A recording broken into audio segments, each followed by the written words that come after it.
جن کو وہ اللہ کے سوا پوجتی تھی، اور انہا کانت من قوم کافرین، اور وہ قوم کافر میں سے تھی۔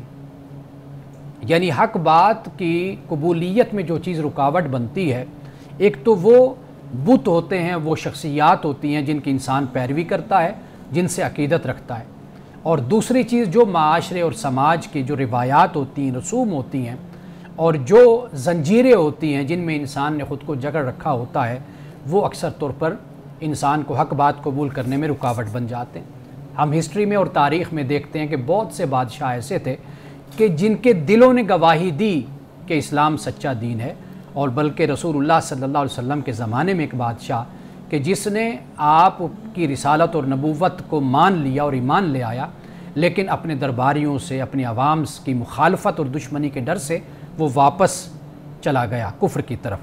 تو ایسا بھی ہوا۔ تو یہاں پر جو اللہ پاک یہ فرما رہا ہے کہ روکا کس چیز نے؟ انہوں نے کہ جو اللہ کے سوا جس کی یہ پوجا کرتے تھے وہ رکاوٹ بنے، اور قوم کافر تھی تو اس کی وجہ سے بھی حق بات کی طرف آنا ان کے لیے مشکل تھا۔ لیکن حضرت سلیمان علیہ السلام کا جب پیغام پہنچا تو انہوں نے تسلیم کیا اور پھر سر کو جھکا دیا۔ اب اس کے بعد قرآن مجید کہتا ہے کہ قیلا لہا دخلی الصرح، اور پھر اس کو یہ کہا گیا کہ محل میں داخل ہو جاؤ، تو وہ محل میں داخل ہوئی۔ فلما رأتہ حسبتہ لجۃ وکشفت عن ساقیہا، کہ جب وہ محل میں داخل ہوئی تو اس نے دیکھا تو خیال کیا کہ یہ گہرا پانی ہے، یعنی ہر طرف شیشے کا کام تھا اور وہ بہت ہی خوبصورت محل بنایا گیا، تو اس کو ایسا محسوس ہوا کہ جیسے گہرا پانی ہے۔ تو اس نے اپنی دونوں پنڈلیاں کھول دیں، یعنی مطلب یہ ہے کہ جیسے انسان پائنچے اوپر کر لیتا ہے، اپنے کپڑوں کو اٹھا لیتا ہے کہ کہیں گیلے نہ ہو جائیں، تو اس نے بھی اسی طریقے سے اپنے کپڑوں کو اٹھا لیا۔ قال انہ صرح ممرد من قواریر، تو حضرت سلیمان علیہ السلام نے کہا یہ تو ایک محل ہے جو شیشوں سے بنایا گیا ہے۔ قالت رب انی ظلمت نفسی واسلمت مع سلیمان للہ رب العالمین، اس نے کہا کہ اے میرے رب، میں نے اپنی جان پر ظلم کیا اور میں سلیمان کے ساتھ ہو کر اللہ رب العالمین پر ایمان لائی ہوں۔ تو ناظرین کرام، یہاں پہ اس کا اختتام ہوتا ہے، اور جو بات ہمیں یہاں سمجھ آتی ہے وہ یہ ہے کہ دنیاوی اقتدار، بادشاہت، یہ دین کوئی اس کے مذمت نہیں کرتا اور نہ یہ خلاف دین ہے۔ حضرت سلیمان علیہ السلام کے زمانے میں سب لوگ خوشحال تھے، غربت نہیں تھی، مفلسی نہیں تھی۔ کہا جاتا ہے کہ سونا عام تھا، اتنا کہ چاندی کی کوئی اہمیت نہ رہی، یعنی لوگ سونا خرید لیتے تھے، لوگوں کے پاس سونا تھا اور وافر رزق لوگوں کو مہیا تھا۔ تو ایسے ماحول میں حضرت سلیمان علیہ السلام نے یہ محلات تعمیر کروائے تھے۔ یعنی یہ جو محلات ہیں یہ قرض پہ تعمیر نہیں ہوئے تھے، نہ یہ لوگوں کا حق مار کر تعمیر کیے گئے تھے، بلکہ آپ کی رعایا، آپ کی عوام خوشحال تھی، اور اسی طریقے سے پھر آپ نے جب رعایا خوشحال تھی، عوام خوشحال تھی، تو پھر آپ نے ان محلات کو تعمیر کیا تھا۔ اور دوسری بات جو سمجھ آتی ہے کہ ملکہ سبا کہ جس نے اسلام قبول کیا، مسلمان ہوئی اور آپ سے متاثر ہوئی، اس کی دو وجہ تھیں۔ ایک وجہ کیا ہے؟ وہ ابدیت کا جمال ہے کہ آپ اللہ کے بندے ہیں، اللہ کے فرمانبردار بندے ہیں، آپ نے عاجزی انکساری کا مظاہرہ کیا، ابدیت میں وقت گزارا، ایک بات۔ اور پھر اس کے ساتھ جو خسروی شان ہے، یعنی ایک شوکت، ایک روب، ایک دبدبہ، اور ایک ریاست اور سلطنت کا جو ایک دبدبہ ہے اور اس کا روب ہے، وہ جب دونوں چیزیں آپس میں ملی تو اس نے اصل میں ملکہ سبا کو متاثر کیا۔ یعنی ایک طرف حضرت سلیمان علیہ السلام کی شخصیت، آپ کی ابدیت، آپ کی بندگی، اور دوسری طرف آپ کا خسروانہ جمال اور آپ کا روب اور دبدبہ، یہ دونوں چیزیں ملی تو ملکہ سبا متاثر ہوئی اور پھر اس نے اسلام قبول کیا۔ تو گویا کہ اسلام اس کی مذمت اور مخالفت نہیں کرتا، اسلام یہ کہتا ہے کہ آپ محلات تعمیر کریں، آپ سب کچھ بنائیں، لیکن یہ سب کچھ غریب آدمی کے خون کو چوس کر نہیں، اور غریب آدمی کی خواہشات پر اپنے محلات کو تعمیر نہ کرو، بلکہ لوگوں کو ان کا حق دو جینے کا اور ان کا استحصال نہ کرو۔ لوگ خوشحال ہوں، لوگ وافر رزق رکھنے والے ہوں، اور لوگوں کو اللہ کی نعمتیں میسر ہوں، تو پھر بے شک جو حکمران ہیں، بادشاہ ہیں، امیر ہیں، کبیر ہیں، جو بھی ہیں، وہ پھر محلات تعمیر کریں۔ تو تو اس کی کوئی مخالفت اور کوئی مذمت بھی اللہ کی طرف سے نہیں ہے۔ ناظرین کرام، یہاں پہ وقت ہوا جاتا ہے ایک بریک کا، ہمارے ساتھ رہیے۔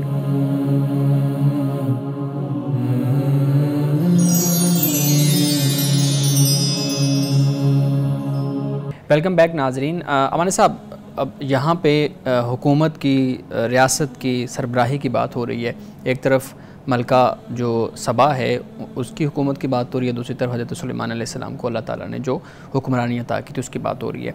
اسی سے ریلیٹڈ ہمارے ہاں جب ریاست حکومت کی بات ہوتی ہے تو مختلف طرح کے سوالات پیدا ہوتے ہیں۔ ایک سوال میں آپ کے سامنے رکھوں گا، آپ بتائیے گا کہ جو رسول اللہ صلی اللہ علیہ وآلہ وسلم، جو اسلام ہے، رسول اللہ صلی اللہ علیہ وسلم کی تعلیمات ہے، وہ ہمیں کوئی خاص اسپیسیفک نظم حکومت پرووائڈ کرتے ہیں، یا وہ ہر ایک نظام حکومت کے اندر ایسے اصول بتاتا ہے جس کی بنیاد پہ ایک اچھی حکومت قائم ہو سکتی ہے؟ دیکھیے، قرآن مجید نے ایک بنیادی بات بیان کی ہے، وہ یہ ہے کہ مسلمانوں کے جو سیاسی معاملات ہیں، مسائل ہیں، ان کو مشورے سے حل کیا جائے گا۔ ٹھیک ہے، وَأَمْرُهُمْ شُورَىٰ بَيْنَهُمْ، یعنی جو بھی معاملات سیاست ہوں گے، حکومت ہوں گے، ان کو مشورے کے ساتھ حل کیا جائے گا۔ خلفائے راشدین کو جب ہم دیکھتے ہیں تو وہاں پر ہمیں ایک مشورے کا ماحول ہمیں نظر آتا ہے، لوگ رائے دیتے ہیں، انتخاب کرتے ہیں، اور وہ مختلف انداز اور طریقے ہمیں نظر آتے ہیں۔ صحیح ہے۔ تو اگر ہم اسپیسیفک کوئی نظام کہیں، سسٹم کہیں، تو وہ ہمیں اسلام نہیں دیتا۔ ایک تو بنیادی بات یہ ہو جاتی ہے کہ جہاں پر بھی مسلمانوں کا کوئی نظم قائم ہوتا ہے، سیاسی نظم قائم ہوتا ہے، تو وہاں پر بنیادی بات یہ ہے کہ وہ نظم اور وہ سیاسی نظام جو چلایا جائے گا، وہ چلایا جائے گا مسلمانوں کے باہمی مشورے کے ساتھ۔ صحیح ہے، مشاورت کے ایک ساتھ۔ تو یہ چیز ہو جائے گی۔ دوسری بات یہ ہے کہ اسلام جو اخلاقی تعلیمات ہمیں دیتا ہے، اور خاص طور پر جس میں عدل اور قسط کی ہمیں تعلیم دی جاتی ہے، عدل اور قسط یہ اتنی بڑی بات ہے، اور اس کی اتنی تاکید ہے کہ قرآن مجید میں اللہ تعالیٰ نے اعدلوا هو اقرب للتقوی فرمایا کہ عدل کرو کہ یہ تقوی کے قریب ہے۔ اور جہاں پر یا ایھا الذین آمنوا اللہ پاک جب فرماتا ہے تو گویا کہ یہ مسلم معاشرے کے جو اجتماعیت ہے اس کو اصل خطاب کیا جا رہا ہے، کہ جو لوگ ذمہ دار ہیں، بڑے ہیں اجتماعی طور پر، ان کو یہ چاہیے کہ وہ عدل کے ساتھ، قسط کے ساتھ وہ کھڑے ہوں۔ تو لہٰذا اس طرح ہم اس بات کو بیان کر سکتے ہیں کہ ایک تو مشورہ اور معاملات کو مشورے کے ساتھ لے کر چلنا ہے، آمریت ڈکٹیٹرشپ نہیں ہے، ڈنڈا نہیں ہے، ٹھیک، باہمی مشورہ ہے۔ اور دوسری بات یہ ہے کہ کسی کے ساتھ بالکل زیادتی نہ ہو پائے، تو عدل کو قائم کر کے چلنا ہے۔ تو یہ دوسری بات ہو جاتی ہے۔ یہ عدل اتنی بڑی اصطلاح ہے کہ اس میں پھر وہ ایکویلٹی، مساوات اور دیگر جو معاملات ہیں وہ سب کے سب آ جاتے ہیں، جس کو آپ میرٹ بھی کہتے ہیں، کہ بھئی آپ جب بھی معاشرے میں عدل و قسط کریں یا نظام قائم کریں تو میرٹ پر آپ قائم کریں، تو اس میں میرٹ بھی آ جاتا ہے۔ تو اس طرح دیگر جو معاملات ہیں وہ سب کے سب پھر اسی میں شامل ہو جاتے ہیں۔ ٹھیک ہے۔ اچھا، ایک اور اس آیت جو آج کے واقعے میں تھی، اس میں یہ بیان کیا گیا کہ قال عفریت من الجن، کہ ایک جن نے کہا کہ میں اتنی دیر میں اس تخت کو لے آؤں گا۔ دوسری طرف ایک شخص جس کو قرآن کہتا ہے کہ ہم نے علم عطا کیا تھا، تو وہ اس نے پلک جھپکنے کے اندر یعنی ایک ساتھ کے اندر اس تخت کو حاضر کر دیا۔ اب یہ علم کی بات ہوتی ہے، علم لدنی کچھ لوگ اس کو کہتے ہیں، کچھ لوگ کہتے ہیں کہ ایک خاص طرح کا علم تھا، کچھ لوگ میں پڑھ رہا تھا کہ وہ اس کو جادو کے ساتھ بھی تعبیر کر رہے تھے۔ آپ بیان کیجئے گا کہ یہاں پہ علم سے مراد جو اس شخص کو عطا کیا گیا تھا جس کا ذکر ہمیں مل رہا ہے، وہ کون سا علم تھا؟ اچھا، پہلی بات تو یہ ہے کہ یہاں پر ایک مغالطہ میں دور کر دوں، جی کہ قال الذی عنده علم من الکتاب، اس سے بعض لوگوں نے کہا ہے جی حضرت سلیمان علیہ السلام مراد ہیں، اچھا کہ ان کے پاس کتاب کا علم ہے، یعنی یہ شخصیت جن کی بات ہو رہی ہے، حضرت سلیمان علیہ السلام۔ لیکن جب ہم اس کو پڑھتے ہیں تو یہ مقام اس کا انکار کرتا ہے کہ بھئی یہ اس سے مراد حضرت سلیمان علیہ السلام نہیں ہے، بلکہ اور کوئی اور شخصیت مراد ہے۔ صحیح۔ اس کو پھر ہمارے مفسرین نے جو لکھا اور ہمیں کتابوں میں، الہامی کتب میں ملتا ہے، جیسے زبور میں بھی اس کا ذکر ہے، اور اس طرح عہد نامہ قدیم جو ہے جسے ہم اولڈ ٹیسٹامنٹ کہتے ہیں، اس میں بھی، اور دیگر کتابوں میں بھی ہمیں یہ ذکر ملتا ہے کہ وہ آصف بن برقیہ، یا بعض جگہ پہ برقیہ کا لفظ بھی آتا ہے، اور ان کے حوالے سے بڑی روایات بیان کی جاتی ہیں۔ بہرحال یہ کوئی اور شخص ہے کہ جس کا یہاں پر ذکر ہو رہا ہے۔ حضرت سلیمان علیہ السلام کے زمانے میں اگر ہم سورۃ البقرہ کو دیکھتے ہیں تو وہاں پر ہمیں ہاروت ماروت کا بھی ہمیں ذکر ملتا ہے، یعنی ایک زمانہ آپ کا وہ تھا۔ پھر اس کے بعد کہ جو قوم یہود ہے یہ جادو میں اور ان چیزوں میں بہت زیادہ ملوث ہوتی چلی گئی، آلودہ ہوتی چلی گئی۔ تو اب قرآن مجید نے سورۃ البقرہ میں بھی اس بات کو بیان کیا کہ اللہ نے 2 فرشتوں کو بھیجا، ہاروت اور ماروت۔ اب یہ جادو کے مقابلے میں ایک علم ہے کہ جو اللہ تعالیٰ نے اس دنیا میں پیدا کیا اور لوگوں کو اس کا توڑ کرنے کے لیے بھیجا۔ صحیح، یہ جادو کے مقابل صحیح، یعنی جسے علم من الکتاب کہا، کتاب کا علم تو ہے ہی اس کے پاس، لیکن اس کے ساتھ کچھ اسماء کی جو خصوصیت ہوتی ہے وہ اللہ تعالیٰ نے اپنے بندوں کو عطا کیا ہوتا ہے۔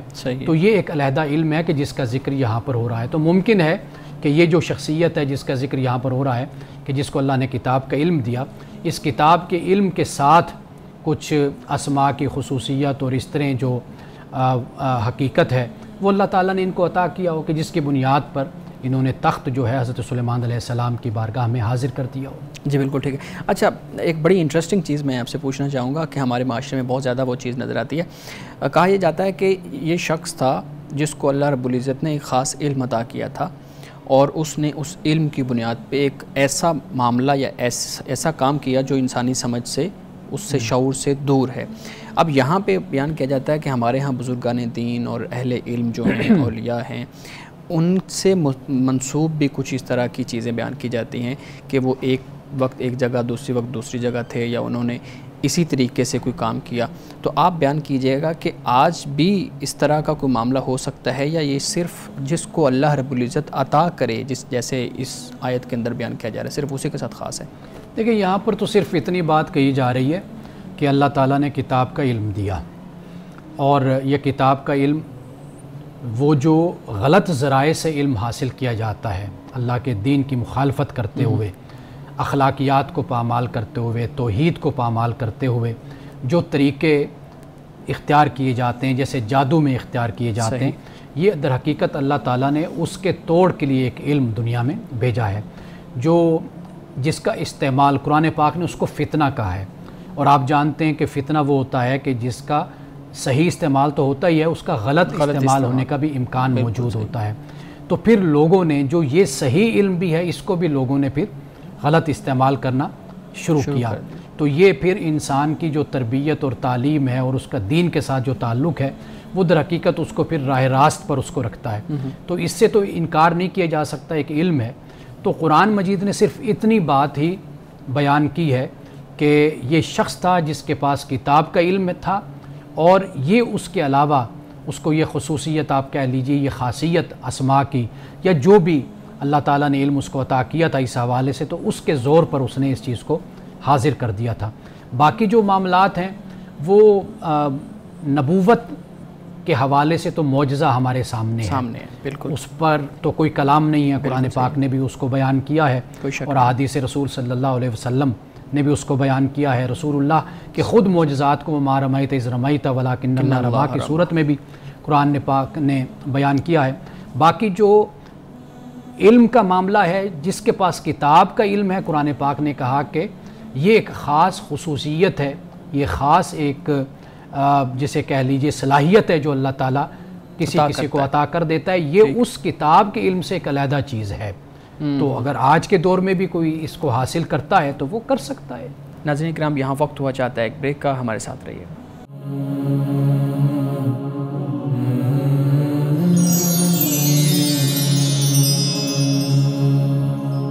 ویلکم بیک ناظرین۔ امان صاحب، ایک سوال اور، ہمارے ہاں چونکہ توہمات کا بڑا معاملہ ہے اور اپنے پاس سے چیزیں بنا لی جاتی ہیں یا پھر اسرائیلی روایات میں سے نکال لی جاتی ہیں اور بہت زیادہ اس کو بیان کیا جاتا ہے۔ قرآن بیان کرتا ہے کہ وہ جب ملکہ محل میں داخل ہوئی تو اس نے اپنے کپڑوں کو یا شاہی لباس کو سمیٹا یا اوپر کیا تاکہ وہ پانی سے بچ سکے، اس عکس سے بچ سکے۔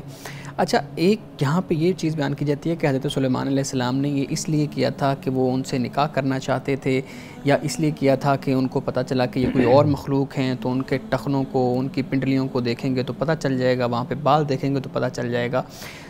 قرآن اس کو کیسے بیان کرتا ہے اور رسول اللہ صلی اللہ علیہ وسلم کی جو احادیث ہیں وہ اس طرح کی باتوں کو مطلب کس طرح بیان کرتی ہیں؟ قرآن مجید میں تو جتنا ذکر ہم نے کیا ہے اتنا صرف بیان ہے، باقی کسی اور مقام پر بھی کوئی اس حوالے سے بیان نہیں کیا گیا۔ ٹھیک ہے۔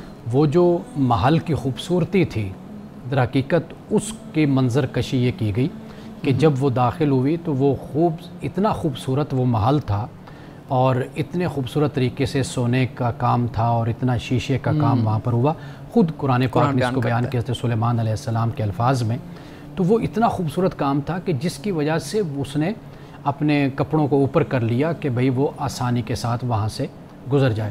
یہ تو در حقیقت اس محل کی منظر کشی ہے۔ یہ بتایا گیا ہے کہ ایک طرف حضرت سلیمان علیہ السلام اللہ کے بندے ہیں، پیغمبر ہیں، دوسری طرف اللہ نے ان کو اتنا اختیار دیا کہ انہوں نے اتنا خوبصورت محل تعمیر کیا۔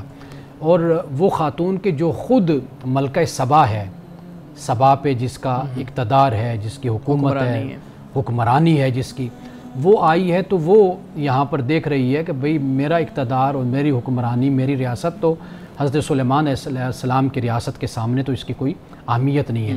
تو در حقیقت وہ جو دو چیزیں ہیں نا، ایک رسالت ہے اور ایک بادشاہت، وہ دکھایا گیا ہے کہ بھئی ہاں اس کا اظہار ہے کہ دیکھو ایک طرف رسول بھی ہے اور دوسری طرف اس کی جو بادشاہت ہے اور اس کی جو امیری ہے اور دولت ہے وہ اتنے عروج اور اتنے کمال پر ہے کہ اس نے جو محل تعمیر کیا کہ جسے دیکھ کر خود ایک ملکہ سبا جو ان سے وہ حیران و ششدر رہ جاتی ہے۔ تو یہ در حقیقت دونوں چیزوں کا جو ملاپ ہے جو حضرت سلیمان علیہ السلام کی شخصیت میں ہو رہا ہے، در حقیقت اس کا اظہار ہے جو یہاں پر بیان کیا جا رہا ہے۔ باقی جو قصے کہانیاں ہیں قرآن پاک اس پر خاموش ہے، اور قرآن پاک اگر ہم تورات دیکھیں تو تورات بھی یہی بتاتی ہے کہ اس ملاقات کے بعد ملکہ سبا واپس چلی گئی۔ ٹھیک ہے، تورات میں اس کو بیان کیا گیا۔ تو جو آگے کی کہانیاں ہیں کہ جیسے آپ نے بیان کیا، اشارہ کیا آپ نے، اس کا کوئی وجود نہیں ہے، یعنی نہ صحیح احادیث میں ہے اور نہ ہی قرآن مجید نے اس کو بیان کیا۔ اور یہ باتیں پھر یہ ہے کہ جیسے ایک کہانی نویس ہوتا ہے یا داستان گو ہوتے ہیں، وہ پھر کہانی کو کہیں سے کہیں پہنچا دیتے ہیں۔ تو یہ لوگوں کے سنانے کے لیے، ان کی توجہ اور دلچسپی کے لیے باتیں ہیں، لیکن بہرحال بحیثیت مسلمان ہمیں اس بات کی تعلیم ہے کہ ہم ایسی کوئی بات بھی پیغمبر کی طرف منسوب نہ کریں کہ جس کی پھر اخلاقی حوالے سے بھی یعنی ابتری ہو یا پستی ہو یا خدا کا دین اس کی اجازت ہمیں نہ دیتا ہو۔ تو پیغمبران خدا کے بارے میں جب بھی ہم بات کریں تو محتاط طریقے سے محتاط رہیں۔ جی بالکل ٹھیک ہے۔ بلال صاحب آپ کے پاس بھی مزید کچھ سوالات ہوں گے، ہمارے سامنے رکھیے گا۔ جی بہت شکریہ۔ ہمارا یہ پروگرام قرآن سے متعلق ہے۔ میں پہلے تو آپ سے یہ پوچھنا چاہوں گا، اگر کوئی نیا مسلمان قرآن کو سمجھنا چاہے اس کے لیے بہترین طریقہ کار کیا ہے، وہ کون سا راستہ اختیار کرے، کس طرح سے قرآن کو بہترین انداز سے سمجھے؟ دیکھیے، سب سے پہلے تو قرآن مجید سے ہی رابطہ کرنا چاہیے۔ اگر کوئی مشکل پیش آتی ہے تو پھر انسان کسی عالم سے اور کسی ایسے شخص سے کہ جو قرآن مجید کی سمجھ رکھتا ہے، فہم رکھتا ہے، پھر انسان اس سے رابطہ کر لیتا ہے۔ یعنی میں یہاں پہ آپ کو ایک بات سناؤں گا کہ یورپ میں ہمارے ایک دوست بتاتے ہیں کہ ایک شخص آتا ہے انگریز، اور وہ آ کر امام سے ملتا ہے اور کہتا ہے کہ جی میں نے اسلام کو میں سمجھنا چاہتا ہوں۔ تو وہ امام کچھ کہنا چاہتے ہیں تو وہ کہتے ہیں مجھے بس آپ اپنی کتاب دے دیں، جو آپ کی کتاب ہے، جو آپ کہتے ہیں کہ یہ ہماری کتاب ہے، تو بس آپ مجھے وہ دے دیں۔ تو وہ ان سے کتاب لے کر چلا جاتا ہے۔ وہ کہتا ہے میں خود ہی پڑھوں گا، سمجھوں گا، کیونکہ قرآن مجید کے اب تراجم بھی موجود ہیں۔ تو وہ قرآن پاک لے جاتا ہے، قرآن پاک کو پڑھتا ہے، مطالعہ کرتا ہے، پھر اس کے بعد وہ اسلام قبول کر لیتا ہے۔ تو بہتر طریقہ یہ ہے کہ خود قرآن سے اگر رابطہ کیا جائے، پڑھا جائے، تو قرآن مجید تذکیر کرتا ہے، نصیحت کرتا ہے، تزکیہ نفس کرتا ہے، انسان کو وہ چیزیں سمجھاتا ہے کہ جس کے انسان متلاشی ہوتا ہے، جس کی جستجو رکھتا ہے۔ آپ دیکھیے کہ قرآن مجید جو پڑھنے والا شخص ہے وہ کچھ نہ کچھ تو شدھ بدھ بھی رکھتا ہے، فہم بھی رکھتا ہے۔ یعنی مثال کے طور پر اگر کوئی قرآن پڑھنے والا ہے، وہ ٹیچر ہوگا، وہ ڈاکٹر ہوگا، وہ انجینئر ہوگا، وہ کسی نہ کسی فیلڈ سے تعلق رکھتا ہوگا، کوئی نہ کوئی علم ہوگا اسے، کوئی نہ کوئی علم اس کے پاس ہوتا ہے۔ جب وہ قرآن مجید کو پڑھتا ہے تو ایسا نہیں ہے کہ اس کو قرآن مجید سمجھ نہیں آتا یا قرآن مجید اپنی بات کو بیان نہیں کرتا۔ تو کوئی شخص بھی ہے جو باشعور ہے اور کسی نہ کسی حوالے سے علم رکھنے والا ہے، تو قرآن مجید کو جب وہ کھولتا ہے، قرآن کو پڑھتا ہے، تو قرآن اس کو ہدایت دیتا ہے اور اس کو سمجھاتا ہے کہ اللہ کا دین اصل کیا ہے۔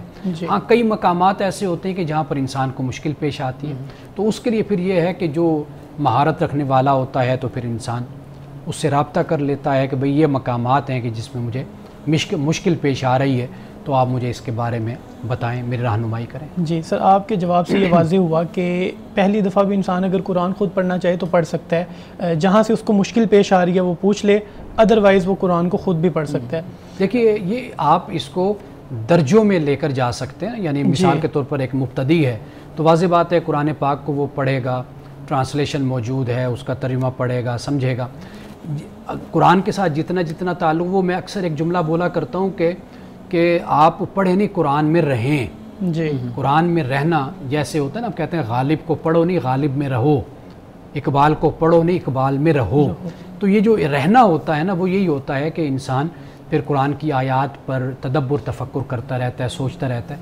جیسے جیسے اپنے سفر کو آگے بڑھاتا جاتا ہے، ویسے ویسے پھر پردے بھی اٹھتے چلے جاتے ہیں، انسان کو مزید سے مزید سمجھ آتی چلی جاتی ہے۔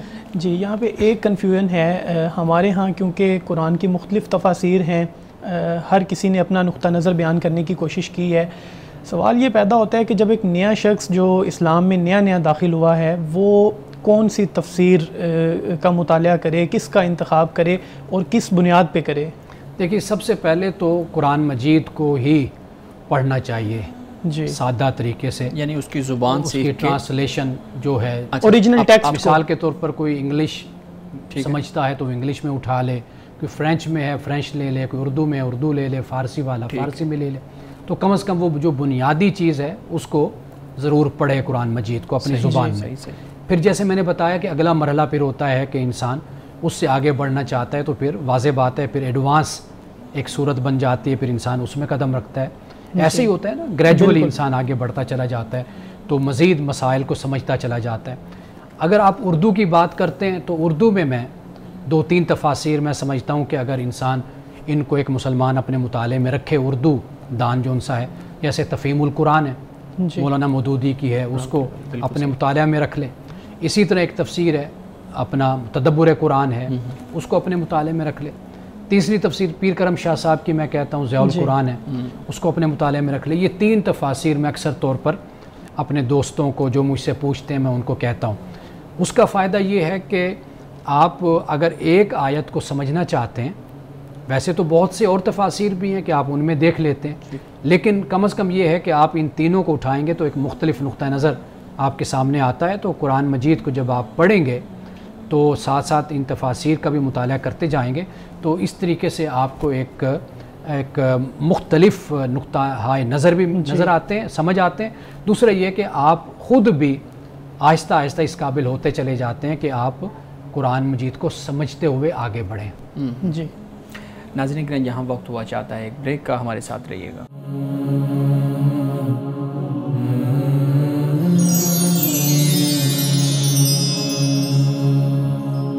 ویلکم بیک ناظرین۔ بلال صاحب، آپ امانت صاحب سے سوالات کر رہے تھے۔ جی سر، میں نیا مسلمان جو ابھی ریسنٹلی اسلام میں داخل ہوا ہے، اس نے کسی نہ کسی دارالافتاء میں جا کے کلمہ پڑھا ہے، وہیں پہ اگر وہ سوال کر لیتا ہے کہ میں کس تفسیر کا انتخاب کروں قرآن کو سمجھنے کے لیے، اور وہ اپنی طرف سے بھی ریکمنڈیشن دیتا ہے کہ میں البیان پڑھنا چاہتا ہوں یا میں کوئی اور تفسیر پڑھنا چاہتا ہوں، وہاں پہ ہی اس کو کہا جائے کہ آپ نے اس تفسیر کو نہیں پڑھنا، اس میں تو بنیادی عقائد ہی بہت مختلف ہیں، تو اس چیز کو کیسے کنڈیم کیا جائے؟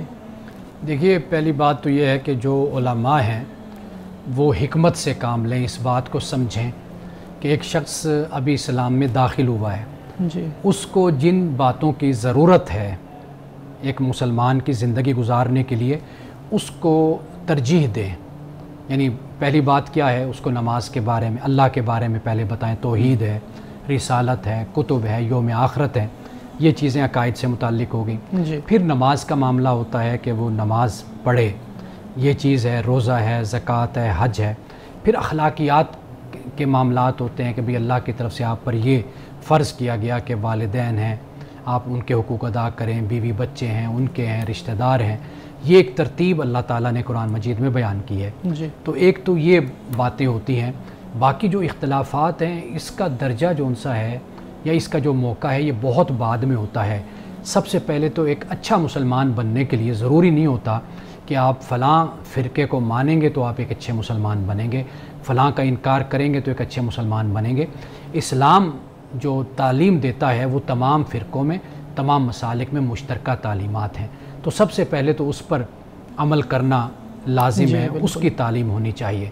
پھر جب اس کے بعد کوئی صورت بنتی ہے کہ وہ آپ میں رچ بس جاتا ہے تو پھر ہوتا ہے کہ بھئی اس کو خود بھی ان باتوں کا علم ہو جائے گا. وہ جب جائے گا مسلمانوں میں دیکھے گا کہ یہ جو آگے کے جو اختلافات ہیں ان کی حیثیت ثانوی ہو جاتی ہے، یعنی یہ فروعی اختلافات ہیں کہ جو مسلمانوں کے باہم فرقوں کے درمیان ہیں، یہ پھر اگلا ہے. اور یہ جو سوالات ہیں نا، یہ جو مسائل ہیں، یہ قیامت کے دن اللہ نے نہیں پوچھنے. جی. جن کے بارے میں اللہ نے سوال کرنا ہے، ہمیں یہ چاہیے کہ جو نو مسلم آتا ہے تو ہم اس کے لیے اس کو تیار کریں، نہ یہ کہ ہم ان سوالات کے جوابات کے لیے اس کو تیار کرنا شروع کر دیں کہ جن کے بارے میں اللہ تعالیٰ نے قیامت کے دن ہم سے نہیں پوچھنا. جی سر، بہت شکریہ. یہ تو ان کے لیے جواب ہو گیا جو نئے اسلام میں داخل ہوئے ہیں. اگر کوئی شروع سے ہی مسلم ہے، اس نے مختلف تفاسیر کا مطالعہ کیا ہے، میری مثال لے لیں، مجھے منع کیا جاتا ہے کہ میں نے اس تفسیر کو نہیں پڑھنا، تو جو اسلام میں داخل ہو چکا ہے، وہ ریسرچ کر رہا ہے، اس کے لیے کیا اجازت ہے، کیا گنجائش ہے؟ وہ اس طرح کا مطالعہ کر سکتا ہے ڈائیورسٹی کے ساتھ؟ دیکھیے، میں نے عرض کیا کہ اس میں اگر آپ اپنے رجحان کو مد نظر رکھیں گے آپ اس کے مطابق چلیں. جی. یعنی مثال کے طور پر اگر آپ بہت زیادہ علمی تفسیر کو دیکھنا چاہتے ہیں اور آپ چاہتے ہیں کہ بھئی فکری حوالے سے آپ کی رہنمائی ہو اور آپ کسی حد تک اردو سے، عربی سے شناسا بھی ہیں اور بہت اچھے طریقے سے جانتے ہیں، تو پھر بے شک آپ ایک ایسی تفسیر کو اٹھائیں کہ جو عربی کے حوالے سے ہو یا عربی زبان میں ہو یا اردو میں ہو تو ذرا لیول مشکل اور ادق قسم کی تفسیر، یعنی اس کا یہ لیول ہو. پھر آپ کا یہ رجحان ہوتا ہے. آپ کا یا دوسرا رجحان یہ ہے کہ بھئی جیسے ایک عام تفسیر ہے کہ جس میں تذکیر ہو، نصیحت ہو، اخلاق کے حوالے سے آپ کی اصلاح ہو، مشکل مسائل اس میں بیان نہ کیے گئے ہوں، ان کو ڈسکس نہ کیا گیا ہو، اس طریقے سے بیان کیا گیا ہو کہ ایک عام آدمی سمجھ سکے. اگر آپ کا یہ ذوق ہے تو آپ اس طریقے سے پھر اس تفسیر کو اٹھا لیں. اگر آپ یہ دیکھتے ہیں کہ اعتقادی حوالے سے اور نظریاتی حوالے سے، فلسفیانہ حوالے سے آپ مسائل کو سمجھنا اور دیکھنا چاہتے ہیں، پھر آپ اس طرح کی تفسیر. یہ جو اس انداز سے تفریق پیدا کر دی جاتی ہے، اس کا پھر نقصان ہوتا ہے. اصل خود ایک طالب جو ان سا ہے، طلبگار، یہ اس پہ ڈیپینڈ کرتا ہے کہ وہ کیا چاہتا ہے، کس طرح آگے بڑھنا چاہتا ہے. لیکن بنیادی طور پر جو قرآن کا فلسفہ ہے، قرآن کا جو مقصد ہے وہ ہدایت ہے. آپ کو آپ کی زندگی میں اس قابل بنانا ہے کہ آپ کل اللہ کی بارگاہ میں حاضر ہوں آخرت میں تو آپ سرخرو ہو سکیں. یہ بنیادی مقصد ہے قرآن پاک کا. آپ کو یہ یاد کرانا ہے کہ آپ یہاں پر فانی ہیں، آپ کی زندگی عارضی ہے، آپ نے کل اللہ کی بارگاہ میں حاضر ہونا. یہ قرآن کا مقصد ہے. تو جب آپ بنیادی مقصد کو حاصل کرتے ہیں، آپ سمجھتے ہیں، پھر اس کے بعد دیگر مسائل ہوتے ہیں کہ جن کی جستجو، کریوسٹی آپ رکھتے ہیں، کہ آپ سمجھنا چاہتے ہیں کہ امت نے ان مسائل کو کس طرح سمجھا، علماء نے، فقہاء نے. وہ پھر ایک علیحدہ کیٹیگری بنتی ہے، ایک علیحدہ درجہ بنتا ہے کہ جہاں پر پھر لوگ جا کر پھر ان چیزوں کو پڑھتے اور سمجھتے بھی ہیں. جی، آپ نے بہت اچھی طرح سے اس کو بیان کیا. آپ یہ بتائیے گا کہ تیمم کا بنیادی کنسیپٹ کیا ہے اسلام میں؟ ظاہری طور پہ دیکھیں تو آپ مٹی کے ساتھ وہ اراکین ادا کر رہے ہیں، لیکن اس میں ظاہری طور پہ کوئی طہارت نظر نہیں آ رہی. تو اس کا بنیادی تصور کیا ہے؟ اصل میں اس کا جو بنیادی تصور ہے نا، عبادت میں ہوتا اس طریقے سے ہے کہ ایک عبادت اگر انسان نہیں کر پا رہا، نہیں کر سکتا، تو اس جیسی عبادت کو نافذ کر دیا گیا، فرض کر دیا گیا، آلٹرنیٹ کے طور پر. ہاں، آلٹرنیٹ کے طور پر. وہ ایک تو اسلام جو دین فطرت ہے، آپ دیکھیے کہ اس میں ایک فلیکسیبلٹی ہے. لا نکلف نفسا الا وسعها. مثال کے طور پر ایک شخص مریض ہے، بیمار ہے، وضو نہیں کر سکتا. اب اگر اللہ کی طرف سے کوئی آپشن ہی نہ ہوتی تو کتنا مشکل ہو جاتا پھر بالکل اس کے لیے.